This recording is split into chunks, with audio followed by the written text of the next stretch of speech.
Back comes Hadar. Up to Krog.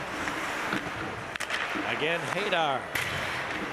Now back to the line, Lewis for Kwiatkowski with a blast. Oh, the one-timer. Joel Kwiatkowski got it all. It's 1-0. This is his 12th power play goal, and his 11th was a franchise record for the Chicago Wolves as a defenseman. He is 15 overall, and what a rocket.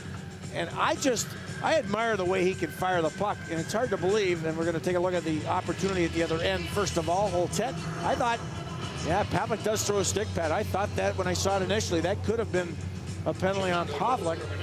At the other end, the Wolves with possession. Hadar, Krog, Lewis fakes it, slides it across a one-timer, a bit of a screen in front, Lampman in front of his goaltender, but what a rocket. What I was going to say was hard to believe someone would shoot the puck 10 miles harder at the All-Star game than Joel Kwiatkowski. One heck of a play. The trailer always the most dangerous, and Serge able to get the puck. Now a steal by the Wolves. Giroux has a breakaway, going to get to the net. Stick handles, open net, nice play. Alexander Giroux, the veteran sniper with his 8th goal in 8 games. They're calling it off. That's a joke. That is a terrible call. This referee has been out to lunch all day. This is a nice one-on-one move by Giroux. How in the world can you, what's he calling, interference? He's calling goaltender interference, so Giroux's going to get a penalty out of this. Oh, my. Oh, my. This is a one-on-one situation. Giroux with good control, moves, makes the move, gets pressured from behind, will bump into the goaltender. The puck's already in the net, though. And he pulled up. I mean, he didn't make... Terrible call. Oh, that Terrible is call. Awful. I mean, that is awful. Watch Stefan after the goal goes in, or after the play. He puts his hands up in the air, and that's, I believe, what the referee looks at. He's going to, right here, look, I can't do anything. So the referee behind the net in poor position makes an awful call. And he has been not in good position in this game numerous times trying to find the play. What a turn of events. Instead of a 2-0 lead, the Wolves have a 1-goal lead and are short-handed. And John Anderson goes palms up. He can't believe it either. No. Well, the penalty killers have been good. Now is a time where they need to come together as a group and be strong, keep the focus. This is the 4th straight power play for the Stars, and they're going to have a 2-man advantage. Here's a long shot. Good save by Pavelec in traffic. He could not have had much of a look at that. And now Vash engaging with Pavelec, who's going to hammer away. Oh. And Vash is sorry he started that. And Pavelec just finished it. Well, I can't believe Vash is trying to do anything after that. He just collected a couple into the mug. Pavelec teeing off. I didn't see what happened initially after the play was halted when the shot went through and Pavelec made the stop.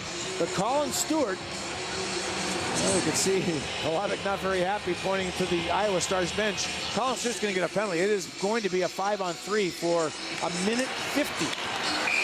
Okay, there's the stop. The whistle goes. Vosh comes in.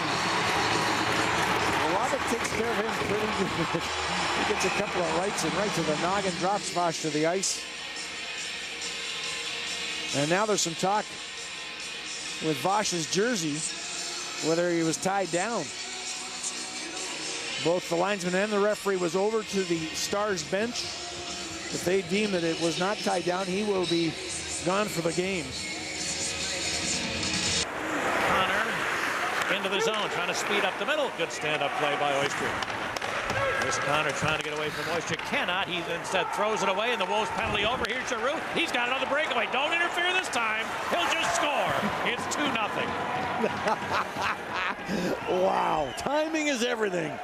And out of the box and behind the defense. And actually, you mentioned Nathan Oyster would have played defensively. And the Wolves, instead of watching, they come back and put themselves in their own zone in a good area. It's a ill-advised pass with the pressure from Oyster, picked up by Little, and he spots Giroux out of the box, and no one's going to come close to him this time.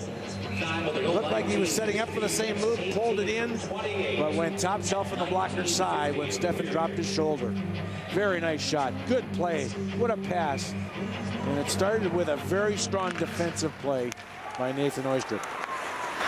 And came loose. Connor checked by LaValle, he came out of the corner with it. Chris Connor turns behind, and they still have the goalie in the game. I can't believe this. Baumgartner keeps it in, threw it in deep, and finally the goalie comes to the bench. He's been standing halfway and looking there for about 40 seconds. Connor to Holtz, who's off on the change. A long shot, blocker saved by Pavelec. Rebound to the corner, dug out by Peterson. Centering pass broken up. LaValle got it out. The Wolves are going to win. The first career shutout for Ondrej Pavelec is finished by the alternate captain Stevie Martins with an empty netter. Well, that is huge. A couple of times the Wolves with puck possession, and it was a long shift for the group on the ice, and it was one of those times where you think something might happen negatively, but they got good goaltending. And finally, a nice play by LaValle. Here is a terrific stop. You can tell that he would not be able to see that to the last second. Used his blocker and was able to throw it into the corner. So a solid stop from a point shot. And a terrific game by Ondrej Pavelec, and then Stevie Martins throwing it away with 0.7 seconds left with an empty netter. 31 saves in the first professional shutout for the 20-year-old kid. And he's got to be thrilled with the way things have gone for him of late. The last couple of games he's been extremely solid. And that certainly would augur well for the Wolves' chances here coming down the stretch. He has played a ton of hockey as of late, but through this last 3 weeks, he's been able to regroup and get back on track. The last game I mentioned, he only surrendered 2 goals. Tonight with a shutout, that's a good omen, because the prior 4 games, when things were not going that well, he had surrendered 17 goals in those 4 games, but it looks like he's turned it around.